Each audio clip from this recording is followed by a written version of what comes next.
Bloomberg Audio Studios. Podcasts, radio, news.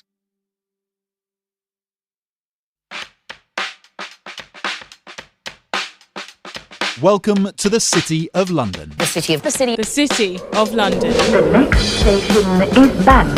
Please mind the gap between the train and the platform. The financial heart of the country. The City. The City. Welcome to In the City. Stand clear of the doors, please. Here we all are in the studio once more for yet another look at the stories captivating policymakers and power brokers the world over. I'm Francine Lacqua. I'm David Merritt. And I'm Allegra Stratton. So last week, guys, Rishi called it. Game on. It's election season. I get very excited about general elections. I was hopping around the office. 6 weeks of stuff. I mean, we haven't had one for a while, for starters. But 5 years. Weird stuff happens in British election campaigns, don't there? There's something that we don't expect. Do a Boris hiding in the fridge, the bacon sandwich with Ed. I mean, there'll be some weird thing. The Ed Stone, that was the beautiful. Ed Stone was my favourite. We haven't had an election for a while, but we've had a couple of prime ministers come and go in the last few years. We have had some of that, but we haven't had the opportunity to choose one with our votes. There is something funny about this one right now, which is starting at the sort of starting blocks. We're in, day 2.5 of it, where it feels like certainly the Labour Party want to batten down the hatches and they want it to be, steady as she goes. Yeah, don't break the vase. Say anything. All those metaphors that are doing the rounds, the Ming vase needs to get across the marble floor and all of that, they're sitting pretty. If they don't do anything rash, then they should get there. And so it will not be in their interests to play a flash shot. I guess in terms of the triumphalism, some of us are old enough to remember, was it 1992? Neil Kinnock hosting that victory rally before the vote, and John Major won. So anyway, all I'm saying is the 20 points sounds massive, but a lot of things can shift. And I agree with you, Dave. We could end up. Really? Labour have got to win a lot of seats to get a majority. There's an there's a. You're looking at me incredulously. I would ask the question, under what circumstance Keir Starmer doesn't become Prime Minister. Obviously, I work for Rishi and so on, but as an analyst, if you may, for the polls to just stick at plus 20 for the next 50 days feels like something we haven't seen before. The question is, when it's the actual moment and post TV debates and so on, whether that level of public opinion stays. And me, as an analyst of general elections and someone who's covered them and traipsed around the country ad nauseum over however many I've been a reporter on, you just sort of expect, as Dave says, that something will shift. But maybe we are in a different scenario where, with Partygate and with Liz Truss's 49 days, it was just too much. And they've just basically, it's just done. I mean, I'd find it stunning if Keir Starmer wasn't Prime Minister, given where we are. But we could be wrong. The city certainly seems to have that as central scenario by far. They think it's a Labour government next. And have done for a while, right? They have Everyone done we've for a spoken while. to on this podcast as well. Everyone's been bracing for it, or preparing for it rather than bracing. So for this week, we've brought in our city editor, Katherine Griffiths, to walk us through what the City of London is thinking now that we're most likely be looking at a new government in July. Katherine, it's been way too long. Yeah, I'm very excited to be back. It's in election fever. In election fever. I'm looking forward to one of these donuts that are still in the box. This is really cruel. They're right in front of you and not been opened up. This is how summer makes us do one take for the before podcast. We're allowed to chow down. Discipline. Katherine, are there question marks? Actually, to Allegra's very good point, is it, are we assuming that it's a done deal, or there are question marks around the City of London? I think that it's a done deal, but I suppose the City of London, probably like many other people, don't really want to see some sort of hung parliament type scenario. They're very keen to have a sort of a clear path and certainty. I suppose some in the City of London might like an overwhelmingly big majority so that there's a real sort of force behind change and making hard decisions. But they're largely comfortable with a decent majority for Labour. And actually, I think they're quite pleased in some ways about the quickness of the election, because there's this ongoing feeling of, well, what does Starmer really think? What are they really going to do? Well, actually, we're going to find out in 6 weeks' time. I mean, Rachel Reeves has been pounding the pavements around here a lot, hasn't she, to just reassure everyone that actually they're in safe hands with Labour. I think people in the city are, on the whole, financially literate. On the whole, and so it doesn't escape their notice that the fiscal state is not a good one. The country is incredibly indebted, and so they know that Starmer and Reeves coming in have got to come up with some difficult decisions, and so they're looking to see what those are going to be. Obviously, there's questions about taxes and their own personal taxes, which, when people sort of sit around in what they believe to be sort of safe spaces talking to other folks in the city, and they gripe about how they should be paid more compared to US executives and how it's really not very fair if they're going to have to pay yet more tax. But they do also think that there's going to be a reckoning, and that could well be in certain ways, like, say, maybe windfall taxes. But they also know that there's going to be a tough time when, if Reeves is serious, he's going to have to get the economy and finances into a better place. And talking about growth is great, and the city sees that as a real opportunity in things like kind of green finance. But an economy like the UK's can only grow by 1-2% maybe a year. That's a slow process to try and get the fiscal state into a better place. I mean, you see it, Katherine, with the agenda around the New Deal for working people. This is Angela Rayner's programme to bring in all sorts of measures that will sort of increase the power of unions. What's the feeling from the people you talk to about whether this agenda is wearable or whether it could go further? Yeah, I think that's certainly a concern in the sort of wider business world, this point about workers' rights, but that I think they think on the whole Labour will probably not want to frighten the horses, and so they will come in, they will land that in a place that's reasonably acceptable to the business world. And, maybe in other areas too, things like carried interest in the private equity world, I think they probably think that is going to happen, but maybe it's sort of, again, landed in a way that is not too egregious. So, I mean, there'll be plenty of people in the city who don't think that and think that Labour's straightforwardly bad. And, talking to a senior finance person who's certainly quite kind of pro-Labour in many ways, but was saying to me, ultimately, they'd rather have a well-run Conservative government. That is the reality.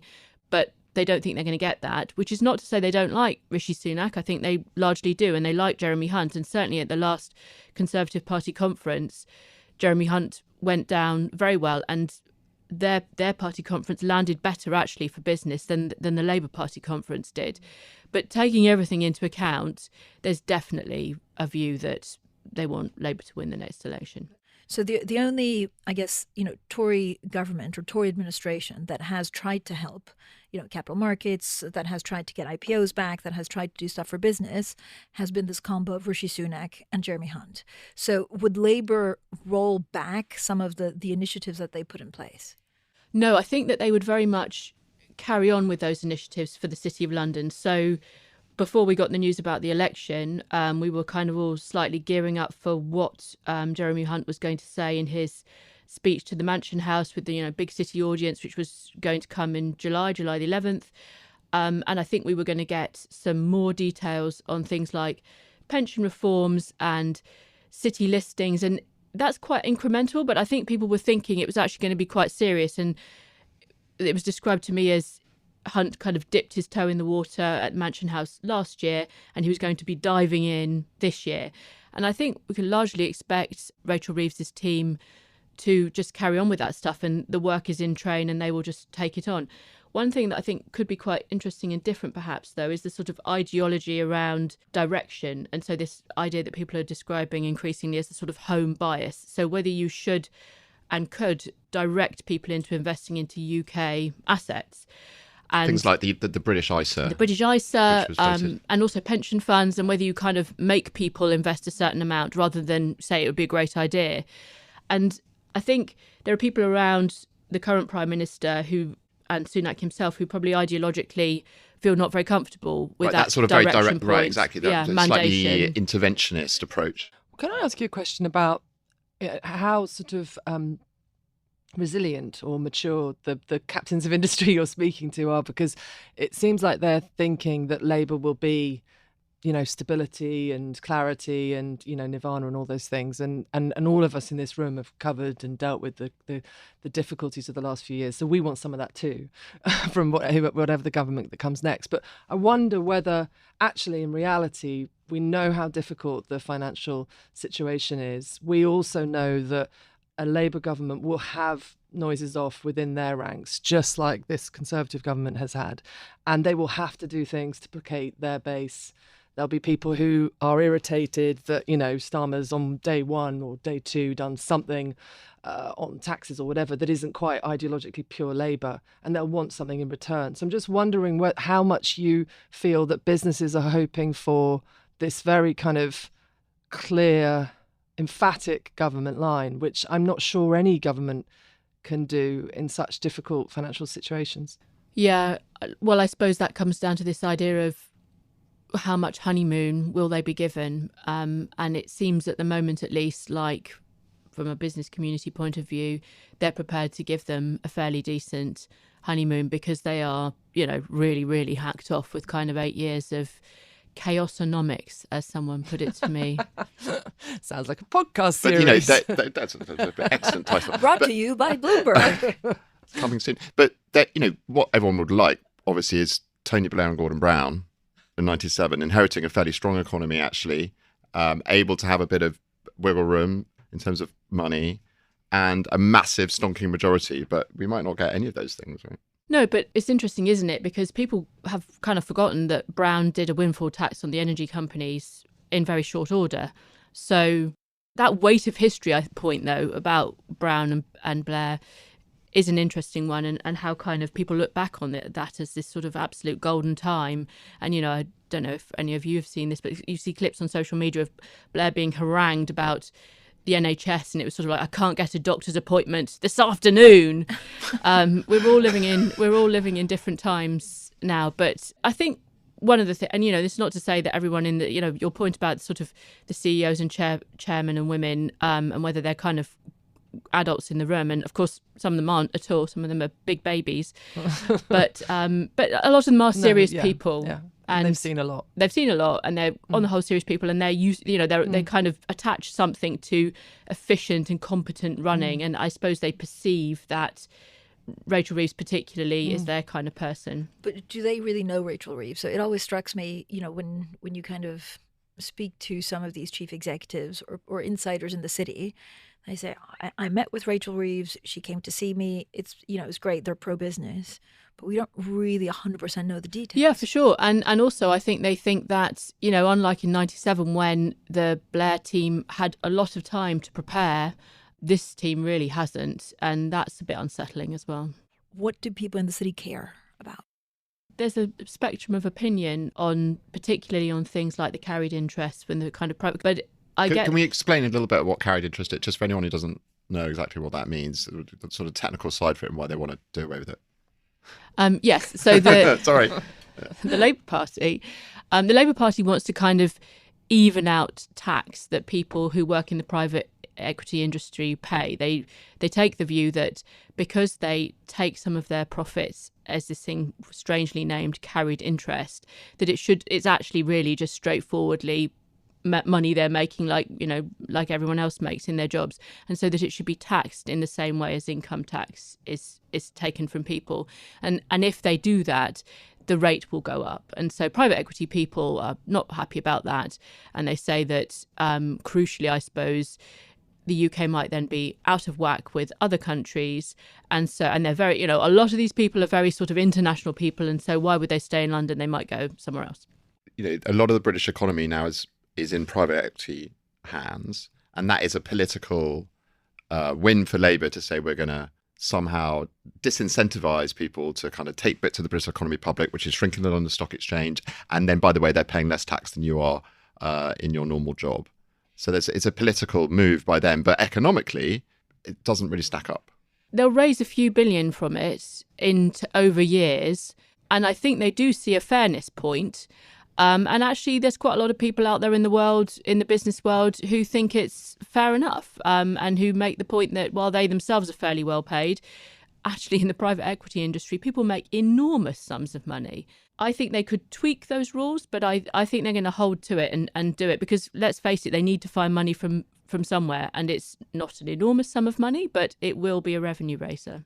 But Catherine, can they tweak it and keep business here? I guess the question, because you could radically change the economy and say, actually, the City of London, a lot of these, people that come in may have huge bonuses, can go elsewhere, and we'll build an economy based on other things. Do we understand exactly what kind of economy they want to build? Like, what does pro-business mean? Yeah, I mean, I suppose they want to build an economy. They want a balanced economy. So I think one of the shifts that has definitely taken place in the last few years is this more kind of pro-City of London position that they now have.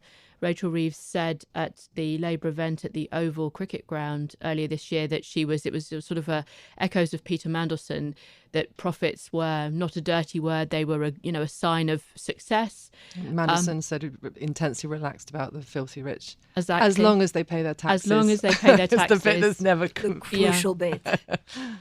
I think, perhaps in the past we might have perceived Labour to be pro certain industries and industry around the country, and while they're sort of still saying that, and obviously they're trying to do something on a new energy company, I think it is interesting that they have shifted to kind of be much more kind of warm in their relations with the City of London.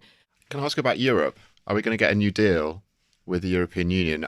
We're obviously in a better place now than we were in some of the darker days of the negotiations.